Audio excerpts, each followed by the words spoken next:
Erdogan pede a Putin para voltar ao acordo de cereais com Kiev. O Kremlin diz que só basta cumprir a parte do acordo que diz respeito à Rússia. Cidadãos europeus continuam a sair do Níger. Os chefes da defesa da África Ocidental estão reunidos para avaliar uma possível operação militar. O Papa chegou a Portugal para participar na Jornada Mundial da Juventude. Na primeira declaração, lembrou a guerra e pediu um novo rumo para a Europa. Brasil e Itália despedem-se do Campeonato do Mundo. As canarinhas caíram no empate com a Jamaica e a Itália perdeu o comboio para a África do Sul. A Ucrânia tenta exportar os seus cereais através de rotas alternativas, mas Ankara insiste em renovar o acordo de exportação de cereais entre Kiev e Moscou. Numa conversa telefónica, o presidente turco pediu ao homólogo russo para voltar ao acordo. Sobre a conversa, o porta-voz do Kremlin repetiu as condições da Rússia. A Rússia готова незамедлительно вернуться к самой сделке, не только переговорам, но и самой сделке. Незамедлительно готова сделать. Просто сделка должна быть реализована в той части, которая касается Российской Федерации. До сих пор этого сделано не было, как вы знаете. As declarações de Dmitry Peskov não passaram despercebidas nas Nações Unidas. We have seen indications that they might be interested in returning to discussions, so we will wait to see whether that actually happens. A Rússia continua a bombardear infraestruturas portuárias ucranianas que são essenciais para as exportações de cereais. Durante a madrugada desta quarta-feira, atingiram milhares de toneladas de cereais num porto no Danúbio, situado a poucos metros da Roménia, um país da NATO. Na capital do Níger continua a retirada de cidadãos europeus. Ao início da manhã desta quarta-feira, um avião com cerca de 100 pessoas, na maioria italianos, aterrou em Roma. França, que tem cerca de 1.200 cidadãos a viver no Níger, também fretou aviões para retirar os cerca de 600 franceses que quiseram ser repatriados e outros cidadãos estrangeiros. A saída dos europeus do Níger acontece num contexto de forte pressão dos países do bloco da África Ocidental, que não excluem o uso da força contra a junta militar se esta não devolver o poder às autoridades civis. Os chefes da defesa do bloco estão reunidos na Nigéria. A reunião, que vai durar até sexta-feira, surge depois de a Comunidade Económica dos Estados da África Ocidental ter lançado um ultimato à junta militar do Níger para entregar o poder ao governo democraticamente eleito de Mohamed Bazoum. Os golpistas contam com o apoio do Mali e do Burkina Faso, países também governados por militares, que declararam que qualquer intervenção armada no Níger seria considerada uma declaração de guerra. Portugal recebeu o Papa com flores, aplausos e honras militares.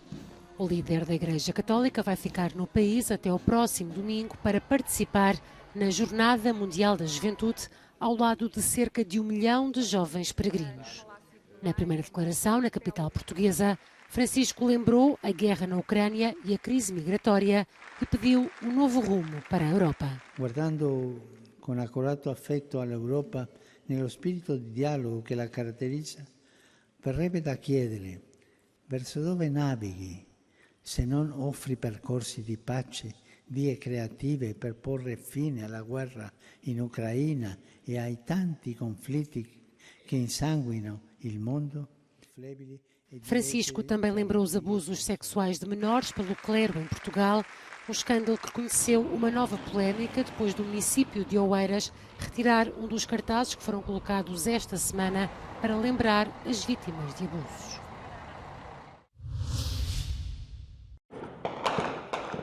Pelo menos 10 pessoas morreram e 5 ficaram feridas durante uma operação policial esta quarta-feira no Complexo da Penha, um grupo de favelas no Rio de Janeiro.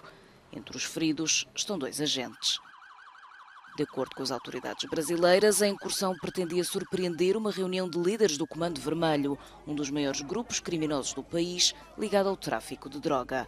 A polícia diz ainda ter apreendido 7 fuzis, dezenas de munições e granadas na posse dos criminosos. O assassino do ataque a uma sinagoga nos Estados Unidos em 2018 foi condenado à morte por um júri federal esta quarta-feira. A decisão do júri foi unânime e por isso é vinculativa. Esta quinta-feira, um juiz distrital deve confirmar a sentença à morte de Robert Bowers, um cidadão norte-americano de 50 anos, considerado culpado em junho de dezenas de crimes de ódio, incluindo o assassinato de 11 fiéis na sinagoga Árvore da Vida em Pittsburgh há 5 anos. É considerado o ataque antissemita mais grave da história dos Estados Unidos. E esta deve ser a primeira condenação à morte desde que o democrata Joe Biden foi eleito presidente. De um invejável AAA para AA+.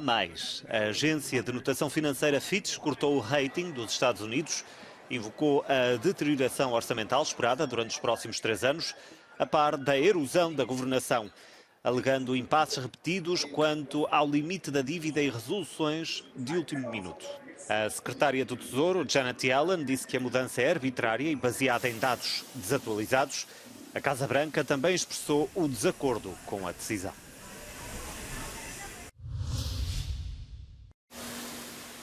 A humanidade acionou esta quarta-feira o cartão de crédito ambiental. Este ano, o dia da sobrecarga da Terra assinala-se a 2 de agosto. Data a partir da qual se esgota a capacidade do planeta para regenerar os recursos e serviços ambientais que consumimos. Todos os anos, a Global Footprint Network faz os cálculos e estima a chegada da data. A dívida é cada vez maior. We mark a number of days in the year. Christmas, national holidays, etc. Probably the most meaningful one is Earth Overshoot Day, because it reflects a reality. It's not just an artificial day. So we can calculate how much can be regenerated in a given country and then add it up to the world. We can also calculate it on the consumption side. We can look at how much is being consumed in each country. Para reverter a tendência, os ativistas dizem que a humanidade precisa eliminar gradualmente o consumo de combustíveis fósseis para ontem. E não são só os governos que têm um papel a desempenhar. A rede Global Footprint diz que com 8 mil milhões de pessoas no planeta, todos nós podemos ajudar a reduzir o nosso consumo individual de recursos preciosos. A NASA conseguiu finalmente detectar um sinal da sonda espacial Voyager 2 esta terça-feira. Há mais de uma semana que a equipa perdeu o contacto. Uma instrução incorreta foi enviada acidentalmente e a antena da nave inclinou-se 2 graus na direção oposta à da Terra. Foi o suficiente para impossibilitar as comunicações com a sonda. Se a Voyager 2 não captar os sinais enviados pela NASA, o contacto só será retomado na próxima reorientação em outubro. A inteligência artificial pode ajudar os radiologistas a detectar o cancro da mama. Esta é a conclusão de um estudo realizado na Suécia e publicado esta quarta-feira na revista científica Lancet. De acordo com os primeiros dados do estudo, o software de inteligência artificial não aumenta a taxa de falsos positivos e parece ser capaz de reduzir a carga de trabalho dos radiologistas no rastreio. Os investigadores acreditam que este software é fiável e pode ser um aliado nas avaliações dos médicos. A música é descrita como pesada, mas este ano também o terreno parece heavy metal no Festival de Wacken, no norte da Alemanha. Num verão marcado por diversas ondas de calor, mas também por repentinas tempestades, o estado de Schleswig-Holsácia, entre o Mar do Norte e o Báltico, tem sido assolado nos últimos dias pela chuva, o que obrigou a limitar o público previsto este ano no mítico festival de heavy e thrash metal. Die Stimmung ist vielleicht etwas feucht, aber im Allgemeinen würde ich sagen, dennoch relativ gut. Also man macht das Beste draus. Und gerade als wir aufgebaut haben, kam dann die Nachricht, dass keine Autos mehr anreisen dürfen. Und wir dachten so, oh mein Gott, wie viel Glück haben wir eigentlich, dass wir jetzt noch auf den Platz gekommen sind. O trânsito, entretanto, intensificou-se a caminho de Wacken. Para além das condições para desfrutar da música já não serem as melhores, a frustração ainda se agravou mais para quem se viu privado de aceder ao festival. É que a organização viu-se obrigada a limitar o acesso ao recinto a 50 mil espectadores, depois de ter vendido cerca de 85 mil ingressos a 300 € em pré-venda. Até sábado há mais de 150 concertos previstos no festival de Wacken. Os Iron Maiden são os cabeças de um cartaz onde figuram ainda os Halloween, os Megadeth e os Creator. As brasileiras Nervosa representam o metal lusófono este ano em Wacken.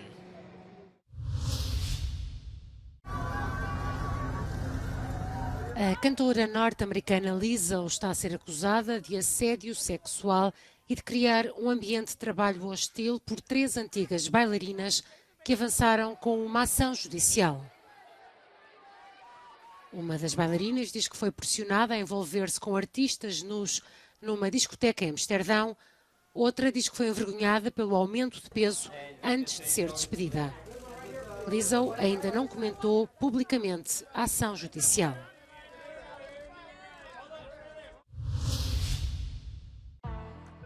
Brasil e Itália foram a surpresa do dia pela negativa no Mundial Feminino de Futebol. Em Melbourne, as canarinhas não conseguiram desfazer o nulo e a Jamaica celebrou a qualificação, num jogo que marcou a despedida da lendária Marta aos campeonatos do mundo. O Brasil fechou o grupo F na 3ª posição, a 1 ponto da Jamaica. A França foi primeira após ganhar 6-3 ao Panamá. No grupo G, a surpresa aconteceu em Wellington, onde a Itália precisava apenas de empatar e chegou aos 90 minutos qualificada, mas ao segundo minuto dos descontos, a África do Sul fez 3-2 e apurou-se às custas da Squadra Azurra.